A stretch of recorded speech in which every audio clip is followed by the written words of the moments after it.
Gubernur Sumatera Selatan Haji Hermanderu dipastikan akan hadir dalam Grand Final Lomba Sang Juara yang dilaksanakan di Museum Negeri Sumatera Selatan. Bahkan dalam lomba tersebut, Gubernur akan memberikan soal kehormatan kepada para finalis Grand Final besok. Berbagai persiapan menjelang Grand Final Sang Juara Museum Negeri Sumatera Selatan terus dilakukan. Pelataran untuk finalis serta panggung sudah disiapkan, bahkan para finalis yang akan berlaga besok juga sudah menerima arahan dalam technical meeting. Grand Final Sang Juara sendiri dijadwalkan akan dihadiri langsung Gubernur Sumatera Selatan Haji Hermanderu. Kehadiran orang nomor 1 di Sumatera Selatan ini juga akan menutup pameran temporer Museum Negeri Sumatera Selatan yang sudah dilaksanakan sejak tanggal 10 November kemarin. Kepala Museum Negeri Sumatera Selatan Chandra Amprayadi ditemui seusai memberikan arahan dalam technical meeting Grand Final Sang Juara mengatakan sebanyak 75 peserta dari 25 SMA sederajat akan mengikuti babak Grand Final, nanti ditambah 10 peserta tiap sekolah yang mengikuti lomba yel-yel. Mengharapkan nanti kalau Pak Gubernur hadir ada pertanyaan dari Pak Gubernur. Setelah itu dari pertanyaan itu kalau benar kami akan memberikan suatu doa kepada yang benar jawabannya. Nah, di samping itu juga kita ada peserta yel-yel atau supporter. Masing-masing sekolah membawa 10 orang. Nah, dari situlah mereka nanti berinteraksi atau menyanyikan lagu-lagu yang sifatnya lagu gembira untuk dari sekolah mereka masing-masing. Rencana kami tahun depan akan lebih kami tingkatkan lagi. Kami akan coba untuk datang ke sekolah-sekolah Sumatera Selatan untuk kegiatan juara ini.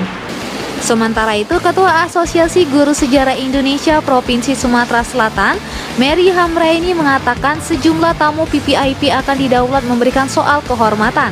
Peserta yang bisa menjawab akan mendapatkan hadiah dari panitia. Untuk menambah semaraknya suasana, karena ini kita insya Allah dihadiri langsung oleh Bapak Gubernur, sehingga kita pihak panitia bersama Museum Negeri Sumatera Selatan menambah peserta untuk lomba yel-yelnya menjadi 10 orang. Tetap kita pada prinsipnya memperhatikan protokol kesehatan.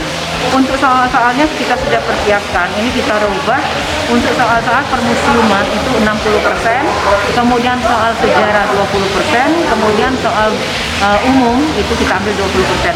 Tetapi di dalam soal-soal museum itu sendiri sudah ada, di dalam itu gambaran tentang sejarah dan budaya itu sebenarnya sudah ada di dalam soal-soal permusiuman.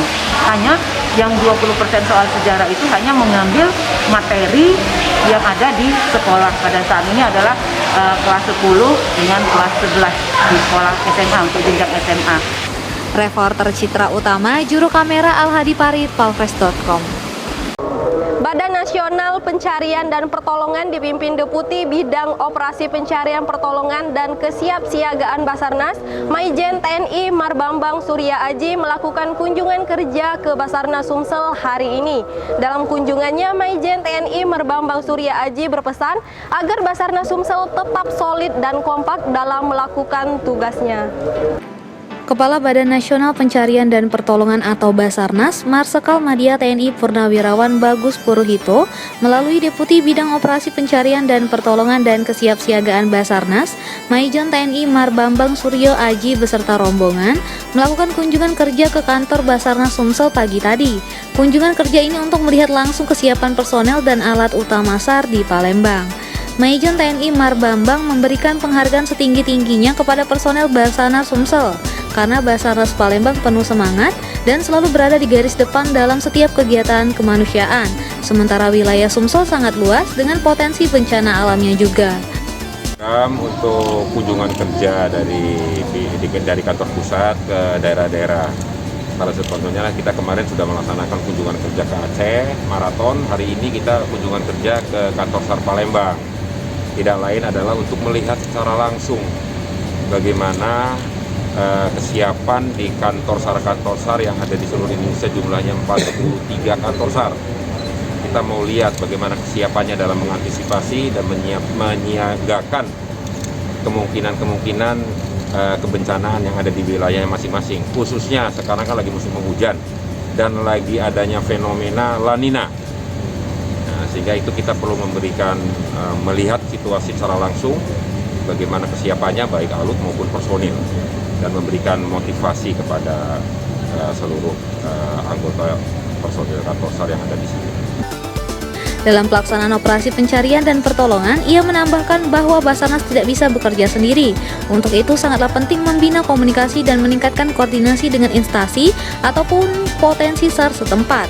Tidak hanya itu, ia juga mengingatkan kepada seluruh personel agar senantiasa menjaga dan memelihara peralatan SAR yang dimiliki oleh kantor. Sementara mengenai kenaikan kelas dan penambahan personel dan pos unit siaga di Sumsel, lanjutnya akan terlebih dahulu dikaji walau dari segi tempat dan peralatan sangat sesuai untuk naik kelas. Reporter dan juru kamera Kurniawan, Palpres.com. Pembangunan flyover di pelintasan double track kereta api di Jalan Jenderal Sudirman, Kelurahan Patigalung, Prabu Muli yang sempat tertunda akhirnya segera terrealisasikan pembangunannya. Kementerian PUPR RI melalui Balai Besar Pelaksanaan Jalan Nasional Provinsi Sumatera Selatan akan membangun flyover tersebut di tahun 2021.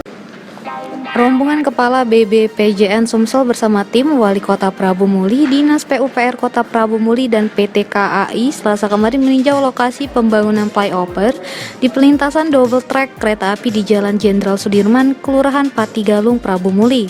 Pembangunan flyover ini sempat tertunda pelaksanaannya dan rencananya akan dilakukan tahun depan. Di lokasi, tim BBPJN Sumsel dan pegawai Dinas PUPR melakukan pengukuran ulang lahan dan jalan yang akan digunakan sebagai pembangunan flyover. Kepala BBPJN Sumsel Saiful Anwar menjelaskan flyover di Kota Prabu Muli ini sudah dianggarkan di pusat sehingga pihaknya melakukan peninjauan sebelum pembangunan. Untuk kepastian pembangunannya akan dilaksanakan di tahun 2021. Dinas Kriteria sudah semua, tinggal kami mengajukan perizinan, mengupdate perizinan ke PT Kereta Api, ke Dirjen Perhubungan. Realisasinya paling akhir Desember 2021 kita sudah lelang. Sementara Wali Kota Prabu Muli, Insinyur Ridho Yahya MM, mengatakan flyover Patigalung sudah siap dibangun. Oleh karena itu, dirinya meminta semua masyarakat Prabu Muli mendukung pembangunannya. Tidak ada lagi kan tugas dia, kita cuma mendukung program. Kalau ada kita masyarakat mohon agar kira ini dihambat, jangan dihambat, dukung support agar ini cepat sukses, cepat selesai sehingga cepat dinikmati masyarakat Kota Prabu Muli. Reporter dan juru kamera Andrianto, Palpres.com. Berita terakhir Sumsel 24 jam hari ini. Warga Desa Purwarejo, Kecamatan Kikim Timur, Kabupaten Lahat melakukan penjagaan di lahan sengketa PT Lonsum. Bahkan selama penjagaan, warga membawa senjata tajam dan senapan angin. Puluhan warga Desa Purwarejo, Kecamatan Kikim Timur, Kabupaten Lahat terlihat sedang berjaga di kawasan lahan yang menjadi sengketa dengan PT Lonsum. Dengan mengendarai sepeda motor, warga membawa senjata tajam dan senapan angin untuk berjaga-jaga di lahan kebun kelapa sawit. Suasana yang sedikit mencekam ini dilatar belakangi oleh pihak yang diduga dari pihak perusahaan secara diam-diam melakukan panen. Padahal lahan seluas 149,5 hektar tersebut sudah diminta oleh Wakil Bupati Lahat, Haji Haryanto, untuk tidak melakukan aktivitas sebelum sengketa diselesaikan. Waktu kemarin kami mendirikan pondok ini, terjadilah kesepakatan antara pihak PT Lonsum dengan pihak masyarakat yang di situ disaksikan langsung oleh Bapak Kapolres dan Bapak Wabub beserta jajarannya hadir di sini. Bahwasanya sudah sepakat kita tidak ada kegiatan di lokasi ini dalam proses penyelesaian. Bahkan informasi yang diterima, pondok yang dijadikan warga untuk berjaga dibakar oleh oknum yang tidak bertanggung jawab. Salah seorang warga, Samsul, menduga pihak perusahaan melakukan panen secara diam-diam di lahan yang bersengketa.